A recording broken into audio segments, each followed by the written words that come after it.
Good afternoon, and welcome to the Yale University Art Gallery. I'm Stephanie Wiles, the Henry J. Heinz Director of the museum. It's a great, great pleasure to be here today with you to celebrate the opening of the exhibition, The Dance of Life, Figure and Imagination in American Art, 1876 to 1917. This exhibition will be on view until January 5th. It was organized by Mark Mitchell, the Holcomb T. Green Curator of American Paintings and Sculpture, and his exhibition presents the art and artists of this time with nuance and insight. Mark has made many, many important contributions to our understanding of the American Renaissance period. What's most extraordinary to me, however, personally, is how Mark built this visually compelling, extraordinary exhibition around the Yale's extraordinary holdings of a 1937 bequest of the life work of Edwin Austin Abbey. From among the thousands of drawings, painting, and sketchbooks that came to the Yale University Art Gallery in the 1930s, many have now been studied, treated by our conservators, and framed, and just generally taken care of in terms of deepening the research and doing the conservation work. And I just want to give a quick shout out not only to Mark, but to our talented conservators and our technical staff, because one of the things you'll see when you go through the exhibition is the framing was a really, really important part of this exhibition. I'm also very pleased to announce to you all tonight that highlights of Mark's stunning exhibition will be traveling to the National Gallery in London next fall. And I think this will be a fantastic partnership with our colleagues there, and it's a great way to share an artist who worked his professional life in London with our colleagues in the city. I just want to also say that we're grateful to the many collectors and institutions who graciously made this exhibition possible. I would also like to thank those who contributed financial support, especially Yale alumni Gerald Dillon Fessenden and Clifford Ross, who's here tonight, as well as many foundation partners, the Henry Luce Foundation, the Mr. and Mrs. Raymond J. Horwitz Foundation for the Arts, and the Wyeth Foundation for American Art. We've also benefited from endowments here at Yale dedicated to the study and appreciation of American art, including the Rosalie and David McCullough Fund, the Eugenie Prendergast Fund for American Art that was given by Jan and Warren Adelson, and the Friends of American Art at Yale. And the Friends have been a stalwart supporter throughout Mark's research for this show. So today you will hear from one of Mark's closest partners, Brian Wolf, who served as an advisor, a mentor, an essayist, and now a convener. So thank you very much for being here, Brian, today. And Mark, over to you.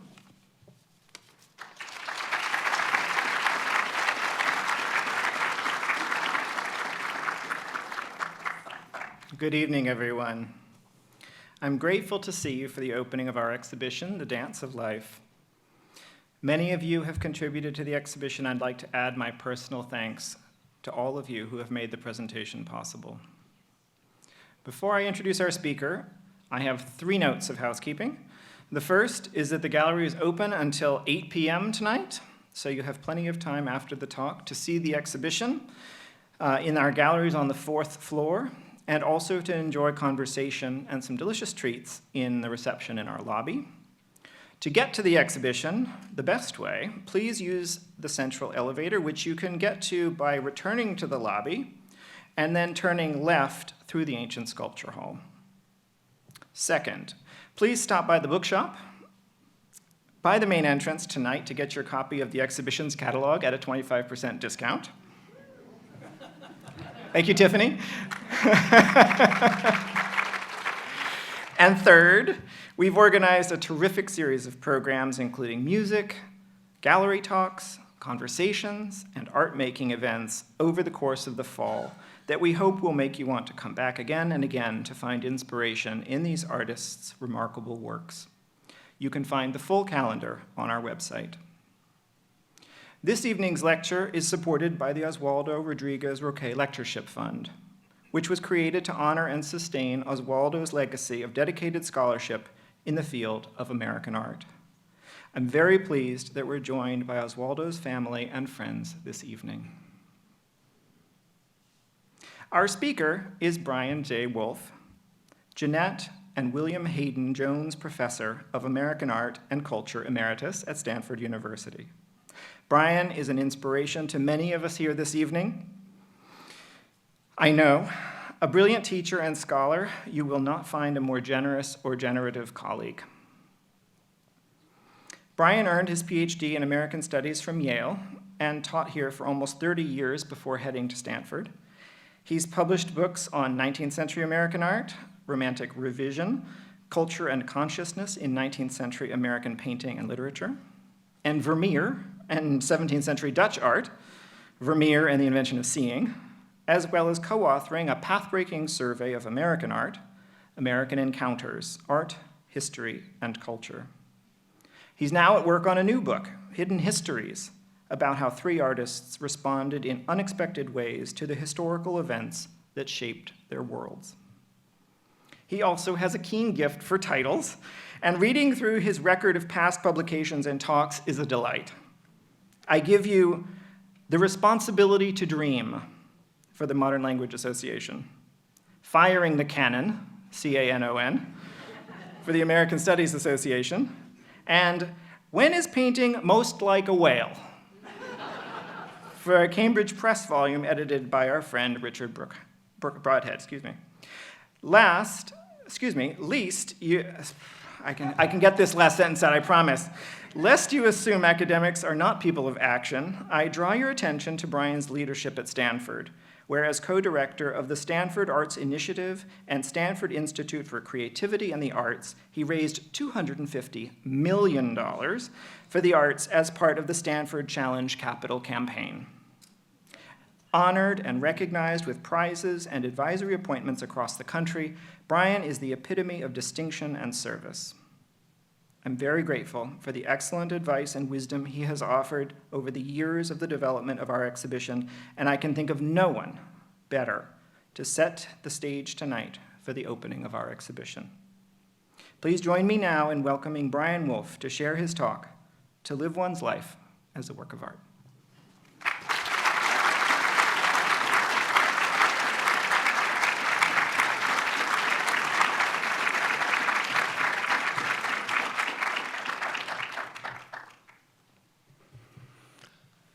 I want to welcome you all this evening and thank Mark for that very kind and very generous introduction. I'm delighted and I'm honored to be here today. And that's not only because I get to help inaugurate this remarkable exhibition upstairs, but because I was fortunate enough to actually know Oswaldo when we both overlapped at Yale at some point that, if memory is correct, would have been in the late 70s and early 80s. So Oswaldo, this is for you.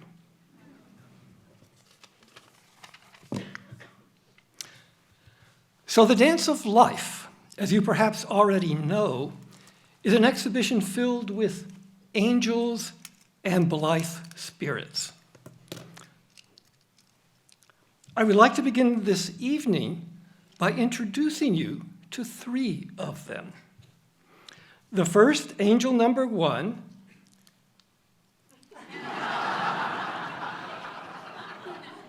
is someone you have already met.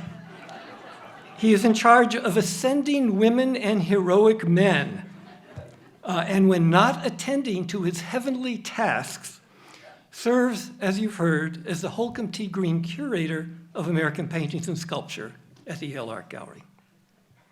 He has been ably assisted by angel number 2, Josephine Rogers, who is better known to her friends and her colleagues as Jody, who was recently appointed as the Curator of Collections and Director of Engagement at the Middlebury College Art Museum. And rounding out this heavenly trio is Kelsey Wingle, Associate Conservator of Paintings and a central figure in the restoration and preservation of one of the most arresting pieces in the exhibition. I also want to thank Art Gallery Director Stephanie Wiles, whom you've just met, under whose thoughtful guidance this whole project has come to fruition, and to acknowledge the larger, though largely invisible, role of the staff of the Yale University Art Gallery, whose devotion frames and enables what we see today. Art exhibitions resemble children. If it takes a whole village to raise a child, it takes an entire museum staff to create and bring to fruition, and especially an ambitious exhibition like this one. So thank you, one and all. And I'm mindful, yes.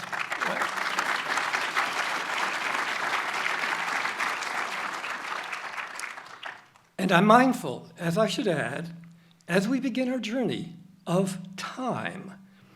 Not only because Abby's painting of the hours, with its sprightly women and heavenly constellations, won't let us forget time, but because our progress this evening might be a bit more deliberate than that of my good friend Hank, who is able to digest more art in less time than I am.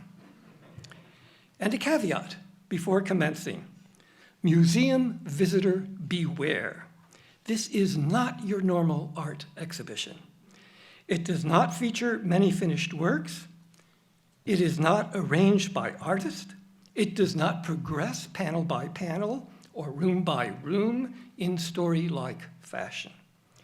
Instead, it takes us into the minds and creative processes of the artists themselves. Some artists are well known, like John Singer Sargent. And some, and some remain less recognized, like Henry Siddons Mowbray on the right.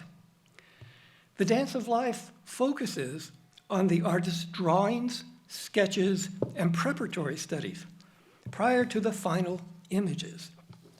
Images which were often executed by assistants on the walls and ceilings of public buildings, like the Boston Public Library on the left and the Pennsylvania State Capitol on the right, both buildings newly erected in the closing years of the 19th century. This is really an exhibition, then, about works in progress.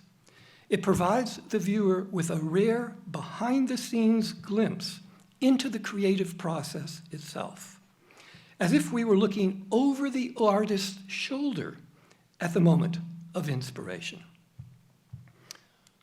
Our story begins in 1897.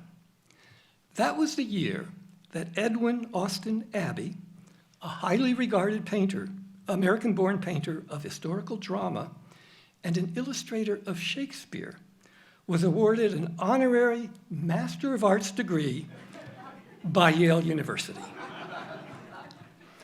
What most people at the graduation did not know is that Abbey, who had earlier expatriated to England, was called by a different name, a private name used only by his closest friends. He was addressed affectionately as the Chestnut when he and they met weekly as a group called the Tile Club to feast on, of all things, sardines and crackers while painting very meticulously flat enamel tiles. They gathered together not only for the pleasure of each other's company, but in an effort to maintain older traditions of craftsmanship and artisanal labor that they believed had disappeared almost entirely by the end of the 19th century. They were, in this way, anti-modernists, resisting in their own quiet way the forces of industrialization and commercialization that had come to define the turn-of-the-century transatlantic world. Abbey died in 1911, and in 1937, his wife, Gertrude Mead, donated his portfolio, as you have just heard, of over 3,000 drawings, studies, and sketches to Yale, in part in gratitude for the earlier honorary degree. So fast forward to 1973 and again 1994, when curators at the Yale Art Gallery retrieved the Abbey collection from storage and assembled rare exhibitions of his work. Jump forward again to 2015, when the newly arrived curator of American art at Yale, Mark Mitchell, in consultation with Lisa Hodomarsky, the curator of prints and drawings, discovered, buried once more in storage, the Edwin Austin Abbey collection, largely unseen at that point for almost 3 decades. Working with Kelsey Wingle and her team of conservators, he and they resurrected the hours and examined scores of Abbey's studies and preliminary sketches. The result of that discovery and the efforts of the Conservation Department is the exhibition that we are previewing tonight. An exhibition that, as Stephanie just told you, will travel at the end of its New Haven run to London's National Gallery. So what better way to begin, since we are already in a museum, than to travel back in time to another museum? This is Charles Courtney Curran's At the Sculpture exhibition of 1895. It unites a jumble of well-dressed people, classical statuary, and potted plants. And you will note that is Curran standing to the left. Let's see if I can. Oh, no, we didn't want to do that. Okay, there we go. All right. Curran standing to the left. That's his wife, Grace Curran, seated in the foreground. And that is Rodin's sculpture of the head of St. John the Baptist that we see prominently on the left. Though the barely visible man leaning against that circular chair on the far left of the image appears to be sleeping, culture, after all, does not appeal to everyone. The painting as a whole defines its figures through their educated taste. They read guidebooks, they dress fashionably, and they surround themselves with classical works of art. Curran links refinement to a proper taste for the values and achievements of the past, as embodied in the world of Greek nymphs and maidens, and in one male nude standing in contrapposto position at the apex of the painting. Curran's painting provides us with a portrait of an elite class defined by their aesthetic sensitivity. Their goal, to quote Henry James, is to live one's life as a work of art. That nude sculpture at the center of the back gallery raises the issue of the heroic male body and its relation to the very different 19th century world in which it is set. The question is, what is that heroic male body reacting against? Or to phrase the matter differently, in what ways might we treat the taste for things classical as a symptom rather than a cultural achievement, a hint of untoward forces just below the surface of elite respectability? The answer comes in the form of an illustration by Thomas Dewing for Harper's New Monthly Magazine of 1882. The image portrays 3 women who might be mistaken for the 3 Graces, female figures standing elegantly around an embroidery table as they decorate a cloth runner that the viewer cannot see. What we observe instead is a decorative panel, and that's the work's title, running along the back wall, a hint perhaps at what their labors, when completed, might resemble.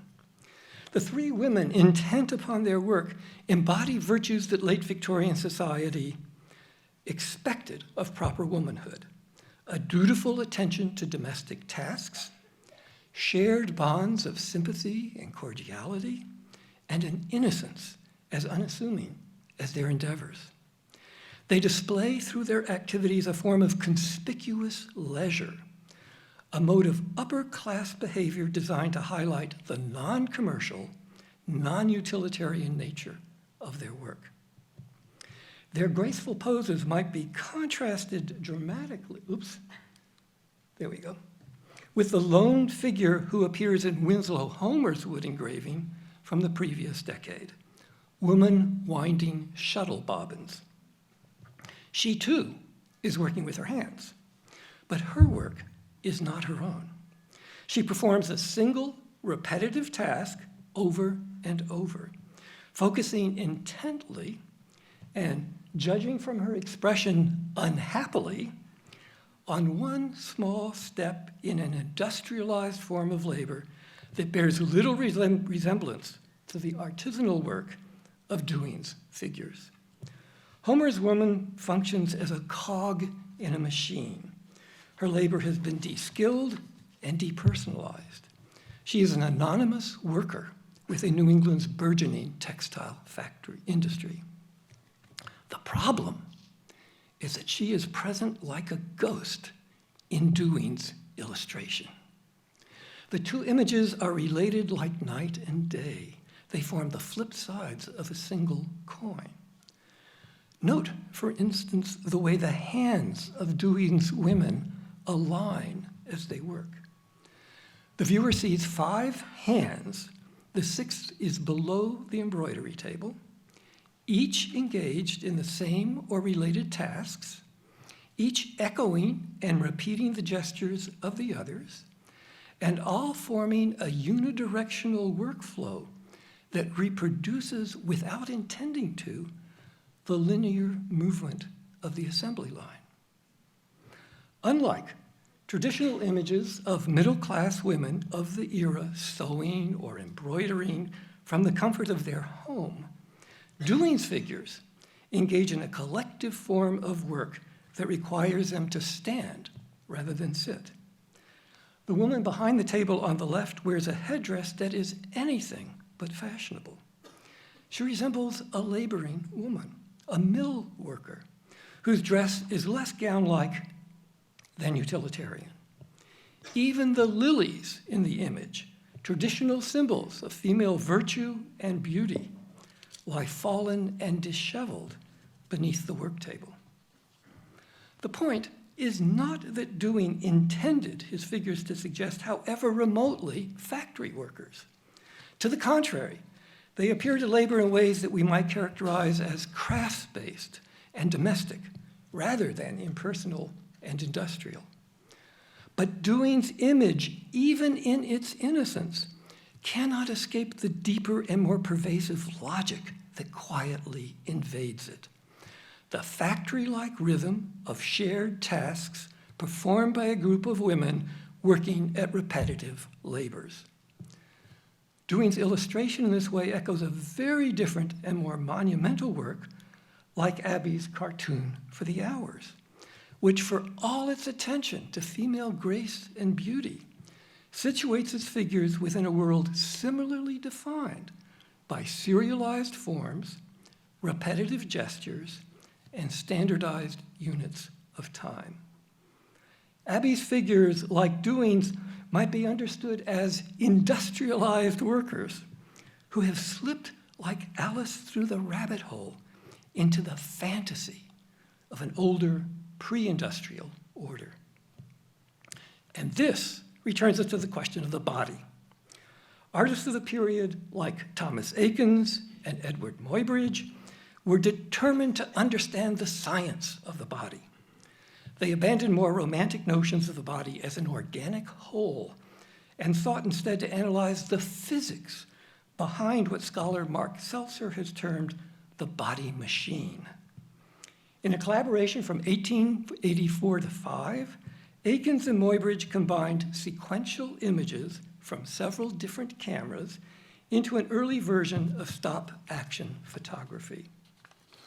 In what we might think of as an act of visual dissection, they sliced through time itself, creating a series of cross-sections of a pole vaulter's body leaping through space. That pole vaulter in this image could just as well have been an antelope. The artists were not concerned with his psychology or inner life. They wanted to understand instead how his body as a physical instrument responds to gravity. They termed their project animal locomotion. Several decades later, a mechanical engineer and industrial consultant named Frederick Winslow Taylor attempted to map the moment-by-moment movements of a group of laboring ironworkers at the Bethlehem Steel Company. His goal was to enhance the workers' productivity by a twofold process: optimizing their movements, and simplifying their tasks.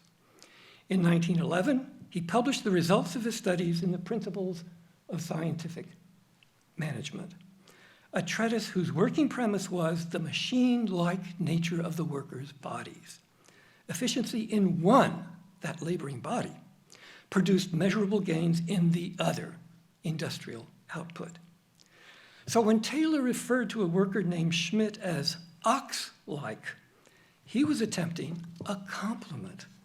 Schmidt was valuable because his body, like that of a beast of burden or an intricate machine, could be engineered towards ever greater levels of productivity.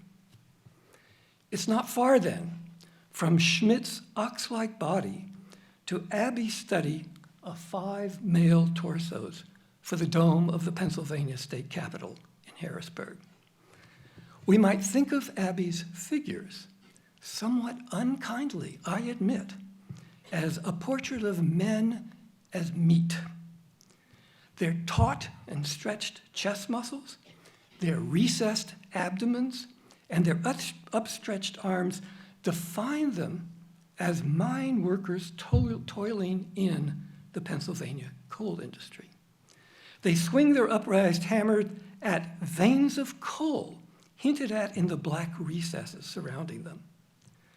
But those same postures echo something else, something a bit more untoward. Hanging slabs of beef in a refrigerated meat container. Otto Hagel's 1959 photograph resonates uncomfortably with the figures and composition of Abbey's study. This comparison is not a gratuitous one. It follows directly from the logic that governs the photography of Akins and Muybridge, whether the body is presented as a machine or as a slab of meat. It performs in both cases as a physical object measured and judged by empirical criteria. The heroic male torso, then, that classicized body seen in Curran's painting and in so many of Abbey's beautiful studies, must be read not only as a confirmation of an elite class's cultural nostalgia for a pre-industrial past, but as that class's response to and refusal of what we might term the proletarianization of the body in a rapidly industrializing era, a response that was both anguished and urgent. For Abbey, an artist of the American Renaissance, the body, whether as meat or as ideal form, served not only as an object of nostalgia, but as an agent of resistance. In its elemental dimensions, as flesh, as sinews, as bare musculature, it provided an image of beauty and endurance that stood outside or beyond the degradations of the modern social world, a realm of class conflict, ethnic and racial division, and de-skilled labor. Abbey's bodies return us to an idealized era so distant from our own as to appear timeless. The world of high Renaissance art, and at one remove, Greek and Roman culture. Abbey immerses his viewers in the fantasy of heroic torsos as a way of enlisting his viewers in a battle against the opposite, the deformation of the body into mere machine. What we are witnessing in these elegant drawings and sketches, then, is not a withdrawal from the hard realities of daily life, but an insistence on alternative realities. past worlds where the body once served as the measure of the beautiful, the ideal, and the harmonious. Abbey idealizes the body because he insists on its elemental ability to step outside the present and to image instead something more utopian, a world beyond the social deformations of late 19th century society. The same artist who turned men into meat also converted women into angels. In a study for the Spirit of Light for the rotunda of the Pennsylvania State Capitol, a group of white-gowned women flutter and ascend their way into heaven. They appear to be weightless, floating against the dark and foreboding forms of oil derricks in the background. That juxtaposition is rather jarring. Spiritual, delicate, torch-bearing creatures set against the heavy machinery of the Pennsylvania oil fields, which ironically also point upwards, a little more phallic than angelic. To understand the women's ascent, we need to compare them with two lunettes painted by John Singer Sargent for the Boston Public Library several years later. The first, The Passing of Souls into Heaven, brings together white-gowned women, discreetly nude men, and 4 harps as they all jointly ascend skyward. Each figure looks longingly toward the heavens as if anticipating a long-awaited rapture. Sargent's language of ascent and spiritualization reflects a larger transformation in Protestant culture towards the end of the 19th century. As Yale scholar Sally Promé, who is with us in the audience tonight, has noted, the religion of elite Boston was less a matter of dogma or institutions than a more generalized discourse, a set of spiritual values rather than specific beliefs. A mode of religion that privileged subjective experience over any particular sectarian creed. The church triumphant was imagined as a non-denominational mode of liberal Protestant Christianity, where the interior life of the individual, disconnected from institutions and dogma, stood as the measure of all true religion. For the Boston elite, religion bled quietly into culture, and both were imagined as heightened and enlightened forms of human experience. Sargent's ascending figures, then, embody in their upward flight the spiritualization of religious practice during the Gilded Age. Sargent's women are non-sectarian avatars of a religion of feeling, a world where subjective life and personal emotion replace any and all creedal claims. They exist in a world apart from that of the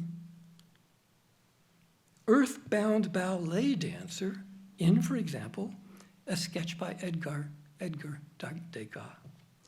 On the other side of the Atlantic, and in this same period, Degas painted female figures defined not by their spiritual ambitions or balletic beauty, but by their bodily struggles. That left leg in need of stretching, that tensed torso bent forward, that downturned face. For Degas, ballet as a mode of artistic endeavor has less to do with form and spirit than it does with pain and bodily discipline. Degas' dancers in this way are no different from Muybridge's pole vaulter. Material bodies governed by the laws of physics as they move through space. They bear the weight of modernity in their bodies. And in their fraught physicality, they bear little relation to Sargent's gravity-defying women. At the south end of the library, on the east wall, Sargent painted his version of the Messianic era. The lunette shows the Messiah as a young boy striding forward from the center of the image. The boy gazes upward, as do the 2 adults behind him, each holding his hands while gently urging him forward. 4 Michelangelo-like figures, 2 on each side of the lunette, help usher the child into the future. They hold open door-like frames on either side of the image. A small lamb romps on the ground before the boy, and a floral arrangement of leaves and pomegranates frames the upper crescent of the lunette. The Messianic era is imagined here as the end point of mankind's quest-like adventure for salvation. The young Messiah commences his journey confident of his goal, a spiritual odyssey towards redemption not only for himself, but for all mankind. What matters here is the venturing forth. This motif of questing during the American Renaissance operated at several different levels. It suggested the individual's passage towards personal enlightenment. It presaged the efforts of an aspiring middle class towards its own cultural uplift, its efforts to live life as a work of art. And it heralded the imagined progress of society itself in its march towards spiritual freedom and subjective fulfillment. At a more private level, for Sargent as a painter and muralist, the language of questing created a silent equation between the progress of civilization on the one hand and his own aesthetic maturation on the other. His murals proclaim, in effect, that the artist has arrived. He has achieved a new level of public prominence visible to all. The metaphor of questing, then, a motif present everywhere in the state capitals and public works of the American Renaissance, stitches together the social aspirations of the era's cultural elite with an imagined past reminiscent of King Arthur and the Knights of the Round Table, a past of great and universal value. But there is a paradox here, an irony worth attending to. At the same time that religion is being privatized and reconceived as a quest for heightened subjectivity, it is also being presented publicly through abstract and allegorical modes of visual address. The former removes it from the realm of public discourse, while the latter returns it to public and conventionalized modes of instruction. How do we reconcile the two, and why the apparent contradiction? The answer lies in an extraordinary set of stained glass windows right around the corner on High Street from where we are sitting today. The windows were created by Louis Comfort Timpany for what was then the new library at Yale University in Chittenden Hall. Installed in 1890 as a memorial to the young Mary Lusk, the window features allegorical figures of art, science, religion, and music, each personified as an angel. All 4 figures are attended by a retinue of retainers whose halos identify the ideal properties associated with their particular endeavor. Art, for example, is surrounded by personifications of form, color, and imagination. She holds in her left hand, as an example of her craft, a sample of stained glass looking very much like a Tiffany window, a humorously self-serving inside joke on Tiffany's part. At the other end of the window, music sits surrounded by a chorus of rhythm, melody, harmony, verse, and voice. The power of the window, beyond its sensuality and its color and its opulence, lies in its location. Overlooking what at that time was the university library at a height above the heads of the students. The window performs its visual magic like a preacher addressing an attentive congregation below. It instructs its audience in the virtues that attend a university education. summarizing in a single extended image, it's 30 feet wide, the necessary components of the morally lived and intellectually resplendent life. Each personification stands or sits as the embodiment of universal values. Each derives her legitimacy from an implicitly divine sanction. The four personifications all gaze heavenwards, and each addresses its audience as if its value were self-evident. Tiffany's windows, then, for all their visual majesty, might be understood as the soft side of power. Not the threatening cudgel that Teddy Roosevelt would soon brandish as the ultimate enforcer of American authority, but a more persuasive form of power, kinder and gentler, attached to art, culture, and education. As former Yale professor Jonathan Friedman notes, instruction in the touchstones of Western civilization, classical music, literature, high art, with their ostensibly universal subjects and timeless significance, was seen by those in power as a means of keeping social order, and by those aspiring to power as a means of achieving middle-class security. Tiffany's window, then, offers both a promise of art and advancement, and at the same time, something more than that. An insistence that those wishing to enter its precincts must first drink the Kool-Aid of high culture.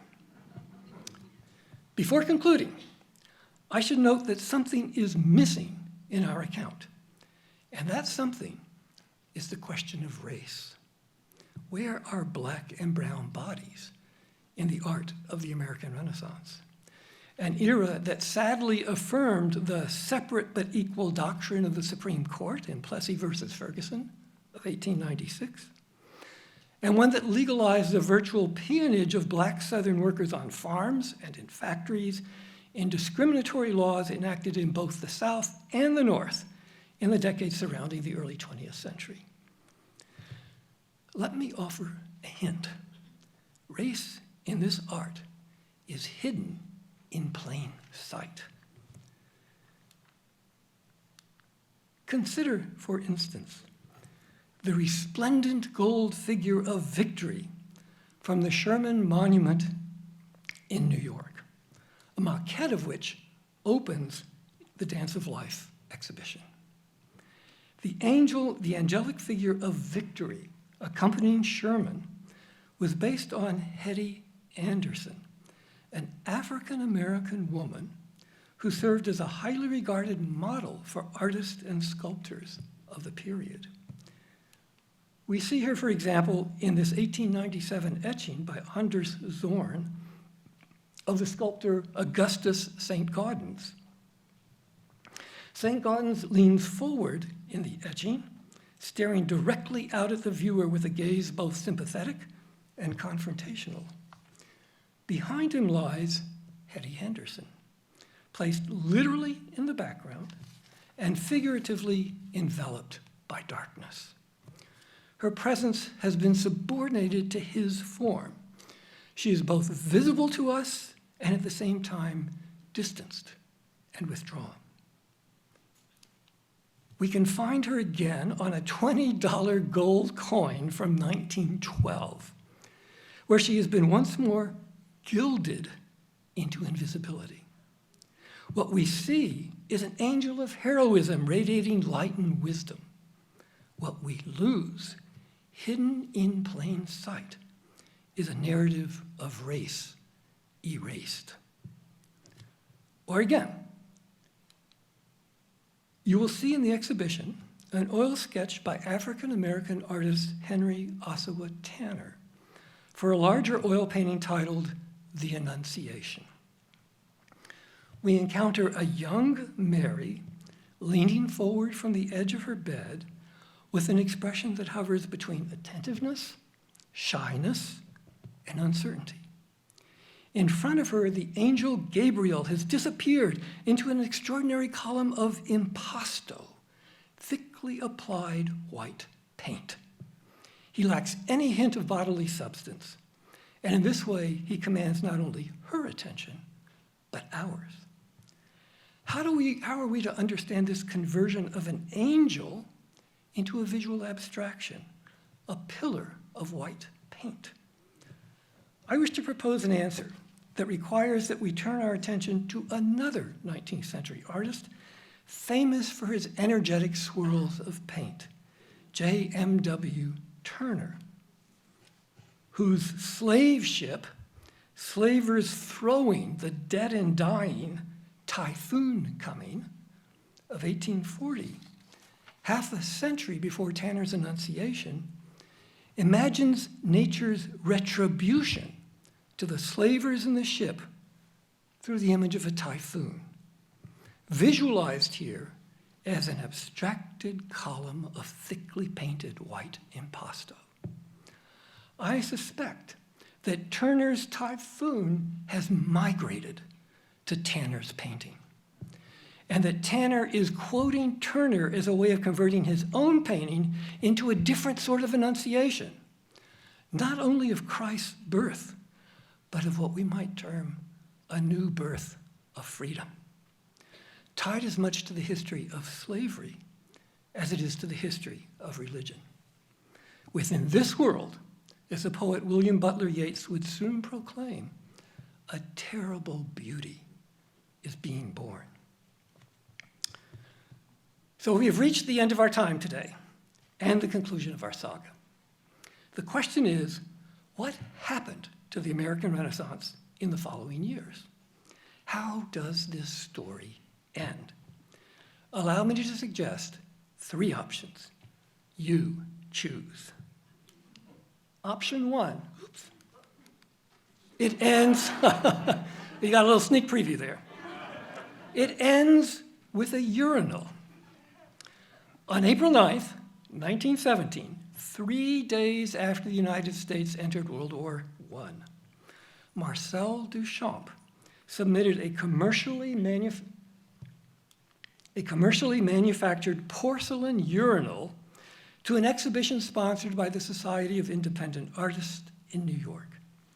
He labeled the urinal Fountain and signed it R. Mutt. In the process, he brought to a screeching halt any notion of art as an elevated enterprise. Duchamp overturned traditional notions of craftsmanship, imagination, and vision by insisting that art in the modern world be defined by standards of that world: functionality, utilitarianism, and the impersonal processes of the industrial assembly line. The heroic human torso of the American Renaissance no longer seemed relevant. Option 2, it ends on the floor. Or, in a very different vein, jump half a century forward to performance artist and modern-day trickster Bruce Nauman, whose failure to levitate in my studio of 1966 shows a double-exposed photograph of the artist lying prone between 2 chairs. His efforts to levitate, to lift himself off the chairs and rise into space, his efforts have been thwarted by 2 things: gravity and the body. As his butt hits the floor, he reminds the viewer in humorous fashion that all that talk of transcendence central to the American Renaissance and the history of art, all that language of spiritualized forms, leads nowhere finally but down. That inevitable plunk of the body on the floor, then, is Nauman's way of saying farewell to the romance of the idealized body.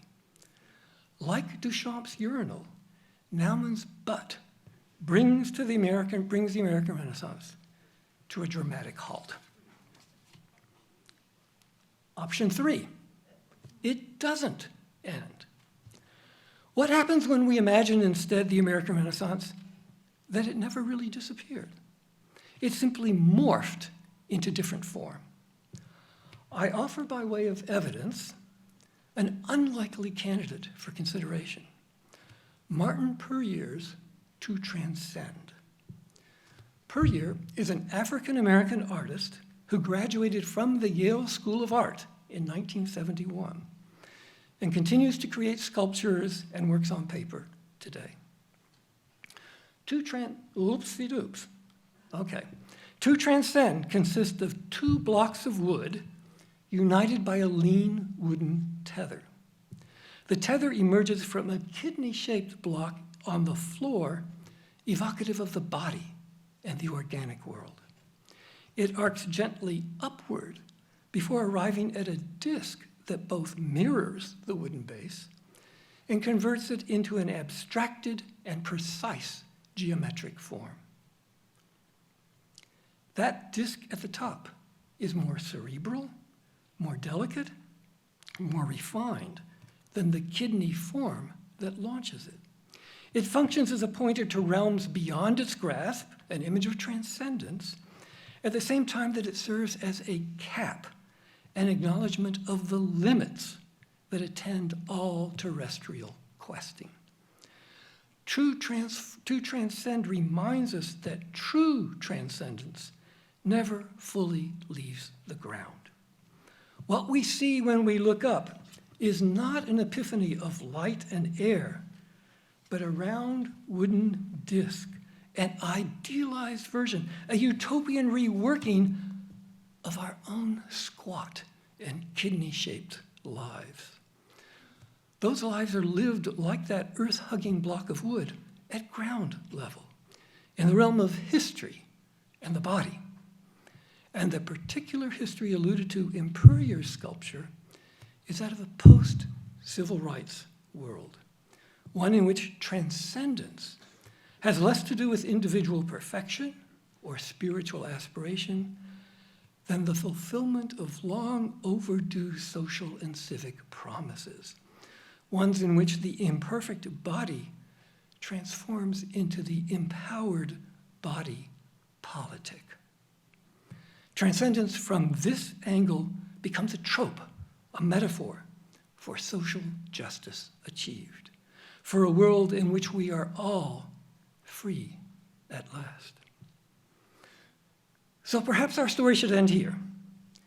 We might think of Martin Puryear as an artist who reinvented the languages of the American Renaissance, removed them from their cocoon of whiteness, and reinvigorated them by returning them to contemporary history as a meditation upon transcendence, race, and civil rights, where the goal is not to divine the perfect body, but to imagine a perfected body politic.